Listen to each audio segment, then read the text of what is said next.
अस्सलाम वालेकुम, कैसे हैं आप लोग? उम्मीद करती हूँ आप सब ठीक होंगे। तो एचएम और एजुकेशन लेक्चर का जो एग्ज़ाम है वो इंशाल्लाह नवंबर में कंडक्ट किया जाएगा, नवंबर के लास्ट वीक में। तो उसकी जो प्रिपरेशन हमारी चल रही है, तो हमने लास्ट वीडियो में बेसिकली हमने क्लासरूम असेसमेंट को स्टार्ट किया था और फिर उसमें मैंने assessment, test, evaluation and measurement के बारे में बात की थी। असेसमेंट की डेफिनेशन, फॉर्मल असेसमेंट क्या होती है, इनफॉर्मल असेसमेंट क्या होती है, उसको मैंने देखा। आज हम इंशाल्लाह टाइप ऑफ असेसमेंट पढ़ेंगे और बड़ी अहम वीडियो है, तो प्लीज़ एंड तक देखिएगा। और अगर आप मेरे वीडियो को यूट्यूब पे देख रहे हैं तो प्लीज़ सब्सक्राइब ज़रूर कीजिएगा चैनल को, और अगर फेसबुक पे देख रहे हैं तो वीडियो को लाइक करें और शेयर ज़रूर कीजिएगा। ये छोटी छोटी आपकी सपोर्ट है और बड़ी अहम सपोर्ट होती है, तो प्लीज़ इसको फॉर ग्रांटेड ना लिया करें, ज़रूर इसको थोड़ा सा सब्सक्राइब कर लिया करें, ठीक है जी। तो स्टार्ट करते हैं जी, टाइप्स ऑफ असेसमेंट। अब देखिए, जब हम ब्रॉड वे में देखें तो मेन इसकी 3 टाइप्स हैं असेसमेंट की, लेकिन फिर अगर हम थोड़ा सा उसको और देखते जाएं तो उसकी तो और भी टाइप्स हैं, फिर उसको हम देखते हैं इंशाल्लाह। तो सबसे पहले डायग्नोस्टिक असेसमेंट है, फॉर्मेटिव असेसमेंट है और समेटिव असेसमेंट है। डायग्नोस्टिक असेसमेंट वो होती है जो किसी चीज़, अगर आपको कोई चीज़ मालूम करनी है, उस मालूम करने के लिए आप कोई असेसमेंट ले रहे हैं, उसको हम डायग्नोस्टिक असेसमेंट कहते हैं। यानी फॉर एग्ज़ाम्पल, मुझे एडमिशन हमारी क्लास में फॉर एग्ज़ाम्पल इंग्लिश मीडियम है, तो क्या हर बच्चे को इंग्लिश आती है, ये मुझे डायग्नोस करना है। और जिसको इंग्लिश आएगी उस बच्चे को इंग्लिश मीडियम में एडमिशन दिया जाएगा। तो इसलिए मैं प्री टेस्ट कंडक्ट करूँगी और उस प्री टेस्ट में बेसिकली ये डायग्नोस करूँगी कि किस किस बच्चे को इंग्लिश आ रही है। अब ये तो एक जनरल, ये थोड़ी सी ब्रॉड कैटेगरी हो गई। अगर हम अपनी क्लास में देखें तो अगर मैं बोर्ड मास रूल पढ़ाने वाली हूँ तो पहले मैं ये देखूँगी, डायग्नोस्ट करूँगी कि क्या बच्चे को प्लस माइनस मल्टीप्लिकेशन डिवीज़न का पता है कि नहीं पता, क्लियर। और फिर उन चारों को मिलाकर पढ़ाना वो बात की बात है, ठीक है। इसमें इंटरेस्ट सर्वेज आ जाते हैं, स्टूडेंट्स इंटरव्यूज़ आ जाते हैं, वो आगे हम देखेंगे। फॉर्मेटिव असेसमेंट और समेटिव, इसको फिर हम आगे एक और है उसमें मैं बताती जाती हूँ। तो मैं ये 3 बेसिकली ब्रॉड आ जाएंगे, लेकिन अगर हम और आगे आ जाएं तो ये बेसिकली आपके स्टार्ट कर लेते हैं। डायग्नोस्टिक असेसमेंट में आपके प्री टेस्ट आ जाते हैं, आपकी रेडीनेस असेसमेंट आ जाती है, इंटरेस्ट असेसमेंट आ जाती है, एप्टीट्यूड असेसमेंट आ जाती है और लर्निंग स्टाइल असेसमेंट आ जाती है। तो बेसिकली ये 5 जो हैं वो आपके डायग्नोस्टिक असेसमेंट में आ जाते हैं। अब प्री टेस्ट जो है वो अगर आपको स्टूडेंट को असेस करना है उसकी प्रायर नॉलेज को, किसको? स्टूडेंट्स की प्रायर नॉलेज। तो प्री टेस्ट में अगर मुझे प्रायर नॉलेज बच्चे की देखनी है तो मैं प्री टेस्ट लूँगी। अब प्रायर नॉलेज क्या होती है कि मैंने जैसे बात की ना आपको कि अगर आपको ये देखना है कि बच्चे को प्लस माइनस डिवीजन मल्टीप्लिकेशन पता है या नहीं पता, फिर मैं बोर्ड मास से स्टार्ट करूं, तो ये जो प्लस माइनस मल्टीप्लिकेशन डिवीजन है ये इसकी प्रायर नॉलेज है पहले वाली, ठीक है। या कौन सी स्किल्स इसके पास पहले से मौजूद हैं ये चैप्टर स्टार्ट करवाने से पहले। फॉर एग्ज़ाम्पल, अगर पास्ट कंटिन्यूस टेंस में पढ़ा रही हूँ, लेकिन मैं देखना चाहती हूँ कि बच्चे को पास्ट का पता है कि नहीं पता, कंटिन्यूस तो बाद में आएगी, यानी सिंपल पास्ट का पता है या नहीं पता। तो पास्ट कंटिन्यूस टेंस पढ़ाने से पहले मैं एक डायग्नोस्टिक टेस्ट लूँगी या प्री टेस्ट लूँगी, ताकि मुझे पता चले कि बच्चे को पास्ट सिंपल पास्ट टेंस पता है कि नहीं पता, ठीक है। अच्छा, उसमें रेडीनेस असेसमेंट होती है और इस असेसमेंट के थ्रू बेसिकली आप ये नोट करते हो कि बच्चा इस पर्टिकुलर लर्निंग टास्क के लिए या चैलेंज के लिए रेडी भी है कि नहीं है, ऐसा तो नहीं है कि मैं बस अपनी क्योंकि यूनिट में है तो मुझे करवाना है, मेरे लेसन प्लान में है तो करवाना है। इधर बच्चे के लिए वो चैलेंजिंग तो नहीं है, तो इसलिए मैं एक टेस्ट कंडक्ट करूँगी और उस टेस्ट को कहा जाता है रेडीनेस असेसमेंट। उसके बाद ये इंटरेस्ट असेसमेंट है, बड़े छोटे से मतलब इस नाम से ही आपको अंदाज़ा हो रहा है कि आप बच्चे का इंटरेस्ट आइडेंटिफाई करने के लिए, उसकी मोटिवेशन देखने के लिए, इस पर्टिकुलर टॉपिक पर्टिकुलर यूनिट के लिए आप एक टेस्ट कंडक्ट करोगे तो पता चलेगा, उसको इंटरेस्ट असेसमेंट कहा जाता है। और उसमें पता चलेगा कि बच्चा मोटिवेटेड है कि नहीं है, इंटरेस्ट शो है कि नहीं है इसमें। एप्टीट्यूड टेस्ट, एप्टीट्यूड में पोटेंशियल उस बच्चे की आप चेक करते हो कि उसमें कितनी पोटेंशियल है उस पर्टिकुलर एरिया में। और लर्निंग स्टाइल यानी किस स्टाइल, उसकी लर्निंग स्टाइल कौन सा है, किस तरीके से वो अच्छा सीखता है, वो वीडियो के थ्रू अच्छा सीखता है, वो लर्निंग के थ्रू अच्छा सीखता है, सॉरी लिसनिंग के थ्रू अच्छा सीखता है, उसको पिक्चर्स दिखाए जाए तो अच्छा सीखता है, ग्रुप में काम उसको दिया जाए तो अच्छा करता है। तो बेसिकली वो स्टाइल आप चेक करने के लिए आप एक जो है डायग्नोस्टिक असेसमेंट लेते हो जिसको हम लर्निंग स्टाइल असेसमेंट कहते हैं। और फिर आपको पता चल जाता है बच्चे का कि वो किस तरीके से अच्छा सीख पा रहा है। ठीक है, तो आई थिंक ये बड़े अहम हैं पॉइंट्स हमारे एजुकेशन सिस्टम में। लेकिन अनफॉर्चुनेटली गवर्नमेंट सेक्टर में, क्योंकि मैं ख़ुद अब एक गवर्नमेंट टीचर हूँ, क्लास 6 को मैं पढ़ाती हूँ, मैंने मुझे एक फ़ील होता है कि हमारे यहाँ इतने बच्चे भर दिए जाते हैं क्लास में, तो एक टीचर तो कभी भी इतना कुछ नहीं कर सकती। ठीक है, अच्छा उसके बाद आ जाए फॉर्मेटिव असेसमेंट। जी, तो फॉर्मेटिव असेसमेंट अगर हम इसकी डेफिनेशन को देखें तो फॉर्मेटिव असेसमेंट भी एक प्रोसेस है जिसके थ्रू हम इंफॉर्मेशन गैदर करते हैं और एनालाइज करते हैं इंफॉर्मेशन को अबाउट स्टूडेंट्स लर्निंग। कब? ड्यूरिंग इंस्ट्रक्शंस, ताकि हमें इन्फॉर्म हो टीचिंग एंड लर्निंग का, क्या इधर मैं टीच सही कर रही हूँ और बच्चा लर्न सही कर रहा है या नहीं कर रहा। ठीक है, अब फॉर्मेटिव असेसमेंट फॉर एग्जांपल मैं पढ़ा रही हूँ तो मैंने बीच में ही कोई छोटे छोटे क्वेश्चंस कर लिए, तो वो छोटे छोटे क्वेश्चंस जो हैं वो आपकी फॉर्मेटिव असेसमेंट है और आपको ये बता रही होती है कि आप सही ट्रैक में हैं या सही ट्रैक पे नहीं है, बच्चा आपसे सीख रहा है या नहीं सीख रहा। ठीक है जी, तो उसमें कौन कौन से आ जाते हैं, उसमें एंट्री टिकट्स आ जाती हैं, उसको हम उसके अलावा उसमें एग्ज़िट टिकट्स भी होती हैं, उसके अलावा जी क्विज़ेज़ हैं, उसके अलावा परफॉर्मेंस टास्क हैं, ऑब्ज़र्वेशन हैं, इंटरव्यूज़ हैं, चेक लिस्ट है एंड पीयर सेल्फ असेसमेंट है। तो ये सारी की सारी आपकी जो है ना वो आ जाती हैं फॉर्मेटिव असेसमेंट में। अब सवाल है कि एंट्री टिकट्स क्या होती हैं। एंट्री टिकट्स जो है वो आपकी बेसिकली एक शॉर्ट या लो स्टेक असेसमेंट होती है जो किसी भी लेसन को स्टार्ट करने से पहले कंडक्ट की जाती है बिगनिंग ऑफ द लेसन, ताकि आपको स्टूडेंट्स की प्रीवियस लेसन या स्टूडेंट्स के रेडीनेस का पता चले। और वो देखिए, जब मैंने वो कहा था ना डायग्नोस्टिक असेसमेंट, वो एक फॉर्मल वे में होता है, आप एक स्टैंडर्डाइज स्ट्रक्चर टेस्ट बनाती हो।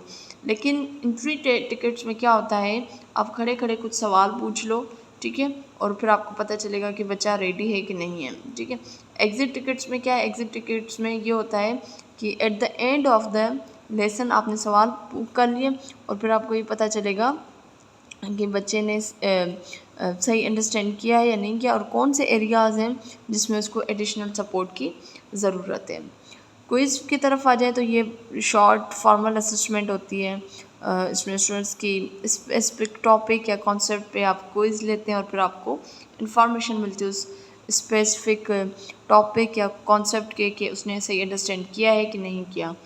परफॉर्मेंस जो है अपनी परफॉर्मेंस टास्क जो है उसमें स्टूडेंट्स डेमोन्स्ट्रेट करते हैं अपने स्किल्स और नॉलेज को, कहाँ, इन रियल वर्ल्ड कॉन्टेक्स्ट में उन्होंने परफॉर्म किया और फिर आपको पता चलेगा। ठीक है, ऑब्जर्वेशन जो है, ऑब्जर्वेशन में बेसिकली आपने स्टूडेंट्स को वॉच करते हो या फिर सम टाइम आप नोट्स भी नोट डाउन करते जाते हो, उनका बिहेवियर, उनका लर्निंग। ठीक है, इंटरव्यूज़ आप लेते हो, इंटरव्यूज़ में आप बच्चों से सवाल पूछते हो तो आपको आइडिया होता है उनकी अंडरस्टैंडिंग का, उनकी लर्निंग का। चेक लिस्ट आपके पास बनी हुई है, चेक लिस्ट में बेसिकली होता है कि आपने स्पेसिफिक स्किल्स या बिहेवियर्स लिख लिए हैं और आप एक्सपेक्टेड होते हो कि बच्चे वही बिहेवियर जो है वो डेमोन्स्ट्रेट करें। ठीक है, इसी में फिर रूब्रिक्स भी आ जाएंगी, वो मैंने लिखा नहीं है। रूब्रिक्स भी आप बना लेते हो और फिर अकॉर्डिंग टू रूब्रिक्स बच्चे को आप चेक करते जाते हो। Peer and self assessment, peer मतलब आप अपने जो स्टूडेंट जो है वो बेसिकली असेस करते हैं अपनी ही लर्निंग को, या फिर अपना जो फ्रेंड की लर्निंग को असेस कर रहे होते हैं। तो फॉर एग्ज़ाम्पल मैं हूँ तो मैं अपनी ही जो मैंने जवाब दिया है, जो मैंने लिखा, जो मैंने बताया, उसी के बारे में कमेंट करूँगी, उसी को असेस करूँगी। और उसी तरीके से उसको सेल्फ असेसमेंट कहा जाता है। जब कोई और यानी कोई आपका दोस्त जो है आपकी असेसमेंट करे, उसको पीयर असेसमेंट कहा जाता है। तो ये सारे फॉर्मेटिव असेसमेंट में आ जाएंगी।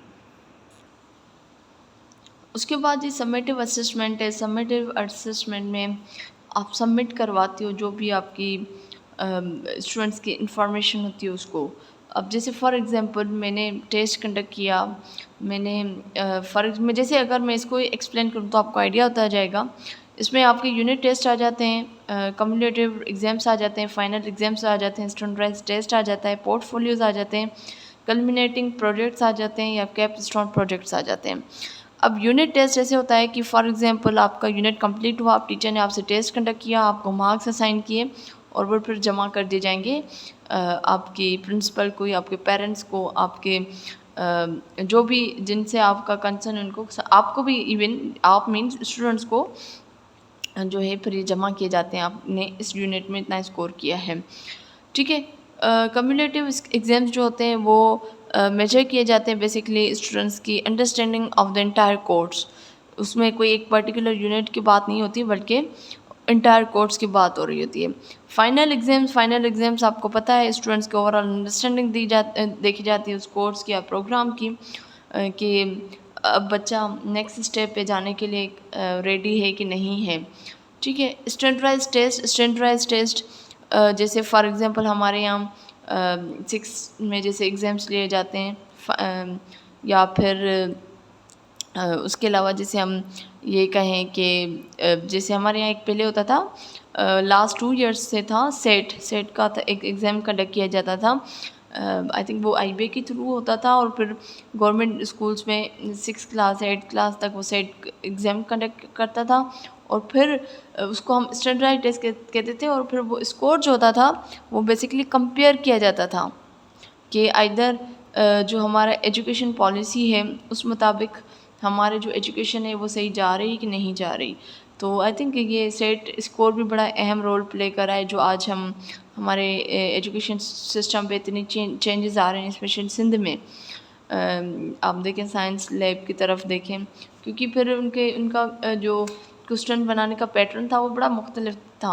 हमारे यहाँ जो मोस्टली गवर्नमेंट टीचर्स मौजूद थी या मौजूद हैं, वो एक बड़ी आसानी के साथ क्वेश्चन पेपर बना रहे थे। उनको नहीं पता कि मैं इधर इसमें कितने में, जैसे हमारी वो ब्लूम्स टैक्सोनॉमी होती है ना, आप अंडरस्टैंडिंग लेवल, उसके अलावा अप्लाइंग लेवल, रिमेंबरिंग लेवल, उसको रख रहे हो या सामने या नहीं रख रहे हो।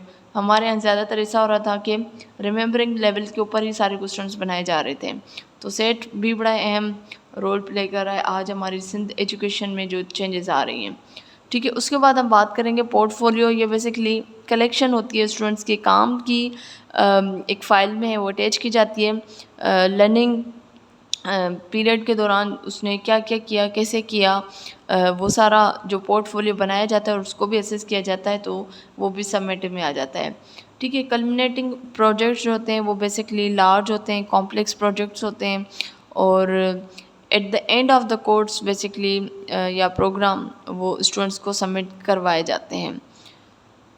उसके अलावा कैपस्टोन प्रोजेक्ट भी ये कल्मिनेटिंग प्रोजेक्ट्स होती हैं और ये भी जो है वो at the end of high school या कॉलेज में कॉलेज करियर में कंप्लीट किए जाते हैं। ठीक है जी, तो यहाँ तक तो क्लियर हो गया बेसिकली सबमिटिव का। अब हम आ जाते हैं नॉर्म रेफरेंस्ड असेसमेंट। अब सबसे पहले हम देखेंगे कि नॉर्म रेफरेंस असेसमेंट होती क्या है। तो नॉर्म रेफरेंस असेसमेंट जो है, जिसको NRA भी कहा जाता है, ये एक टाइप की असेसमेंट है जो बेसिकली कंपेयर करती है स्टूडेंट्स की परफॉर्मेंस को to the performance of norm group which is representative sample of students of the same age और grade level। अब आपने एक सैम्पल ग्रुप बना दिया है, वो सेम एज होती है और ग्रेड भी उनकी सेम ही होती है। तो आपने पहले एक असेसमेंट ली, अब उस बच्चे की असेसमेंट को यानी उस बच्चे की परफॉर्मेंस को बेसिकली आप कंपेयर करवाओगे नॉर्म ग्रुप। और नॉर्म ग्रुप कौन सा है? जो रिप्रेजेंट करा एज अ सैम्पल, ठीक है, एज अ सैम्पल रिप्रेजेंट करा है। और आप देखते हो कि ये बच्चा, ये जो ग्रुप है, इस ग्रुप तक ये इस बच्चे की असेसमेंट परफॉर्मेंस मैच हो रही है कि नहीं हो रही, ठीक है। तो इसको कहा जाता है नॉर्म रेफरेंस असेसमेंट। अब इसमें कौन कौन से आ जाते हैं?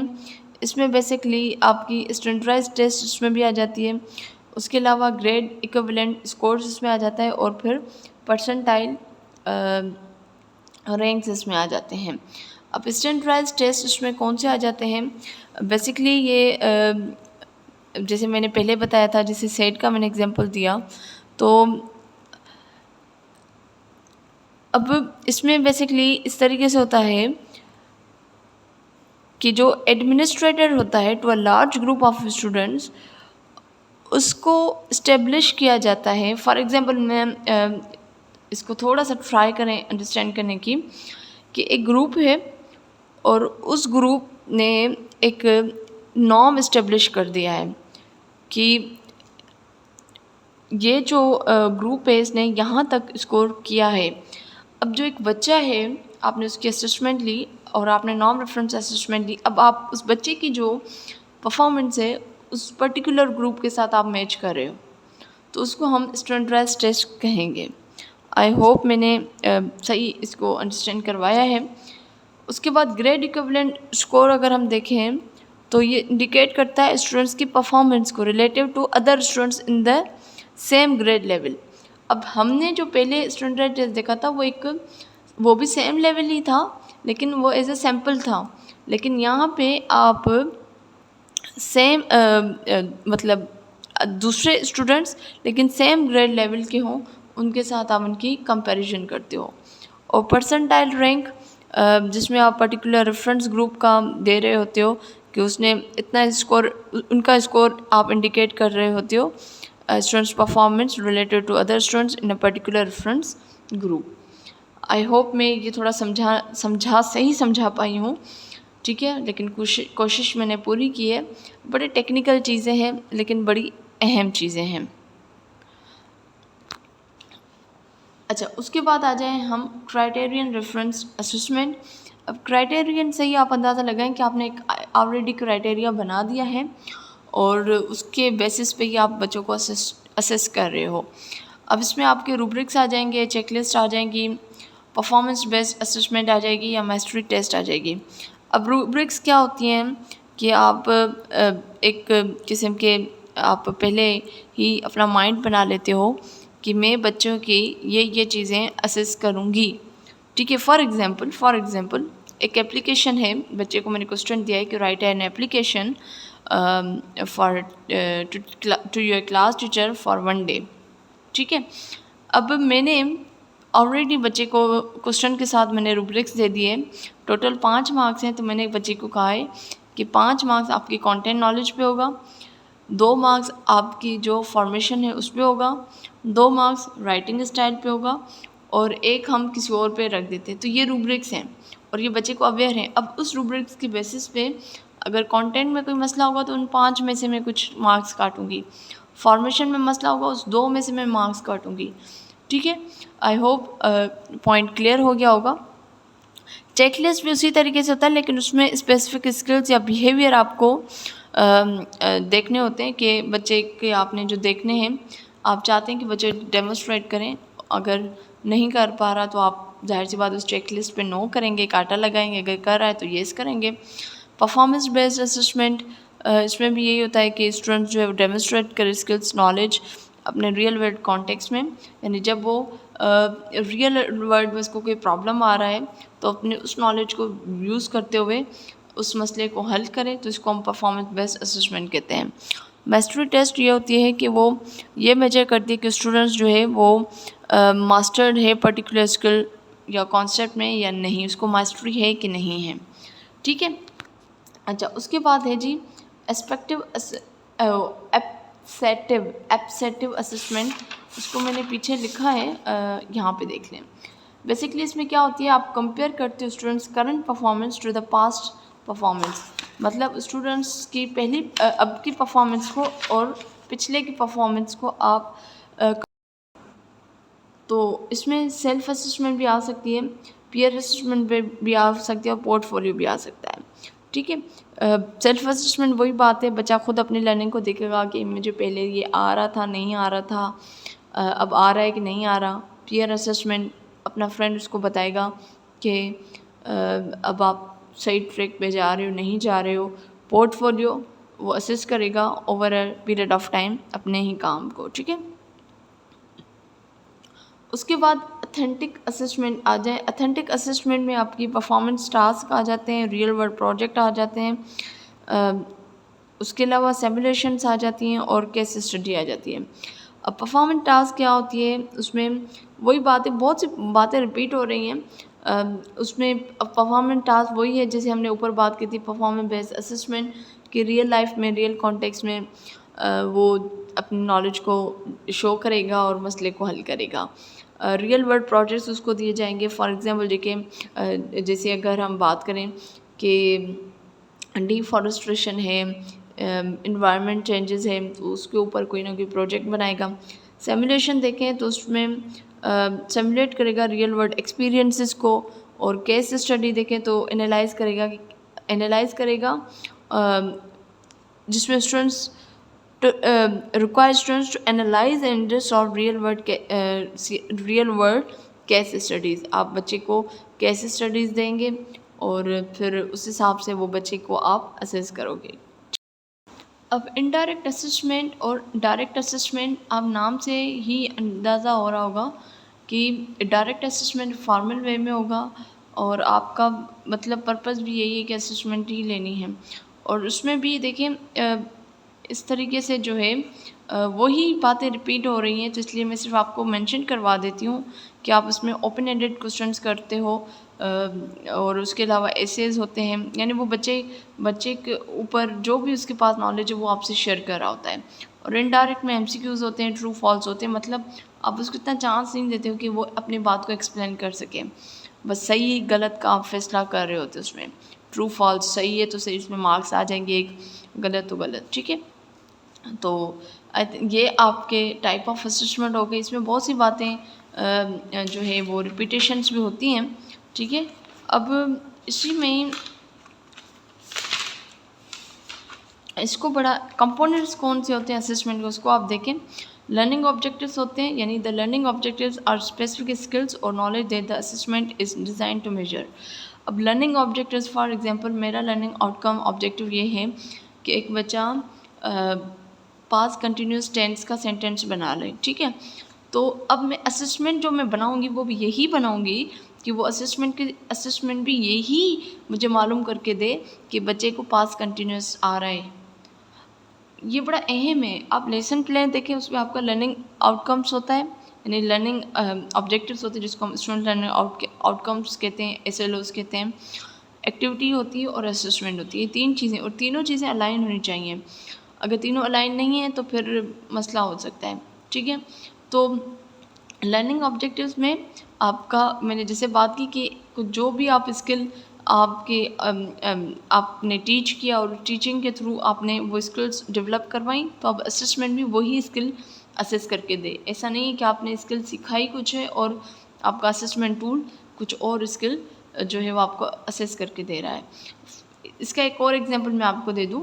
अगर आपने बच्चे को ऐसे लिखाना सिखाया है तो अब आप बच्चे को ट्रू फॉल्स नहीं दे सकते, आप बच्चे को MCQs नहीं दे सकते, वो गलत टूल हो जाएगा, वो असेस ही नहीं कर पाएगा कि बच्चा ऐसे लिख पा रहा है कि नहीं लिख पा रहा।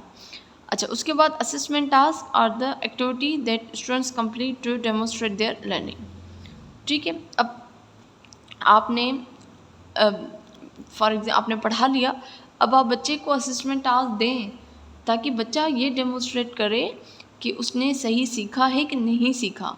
हमारे यहाँ ये भी बड़ा मसला है कि टीचर पढ़ा देती है लेकिन असेस नहीं करती विद इन द क्लास। अब मुझे याद है जब मैं पब्लिक स्कूल सक्खर में टीच करती थी तो वहाँ पे SLO एक्टिविटी और असेसमेंट, लास्ट असेसमेंट ज़रूर होती थी और फिर मुझे कल के लिए पता चल जाता था कि मैं अब आगे मूव हो सकती हूँ कि नहीं हो सकती। उसके बाद assessment criteria. The assessment criteria are the standard that are used to जज द स्टूडेंट्स परफॉर्मेंस। किस क्राइटेरिया पे स्टूडेंट्स को जज कर रहे हो, ठीक है। और एविडेंस, जो डेटा आपने ली है उसका एविडेंस क्या है, आपने कैसे आपने बच्चे की डेटा ली है, ठीक है। और फीडबैक, आप उनको इन्फॉर्मेशन प्रोवाइड करोगे स्टूडेंट्स को कि आप सही ट्रैक पे नहीं हो, सही हो नहीं हो, यहाँ गलती है तो क्यों गलती है, किस वजह से, इसको सही कैसे करो। तो ये बेसिकली 1 2 3 4 5 कंपोनेंट्स हैं, कंपोनेंट्स ऑफ असेसमेंट। तो आई होप आपको आज की वीडियो पसंद आई होगी। अगर पसंद आई लाइक करें, कमेंट कर दूसरों के साथ ज़रूर शेयर करें। इंशाल्लाह हाज़िर होंगी नेक्स्ट वीडियो में, तब तक मुझे दीजिए इजाज़त। अल्लाह हाफ़िज़।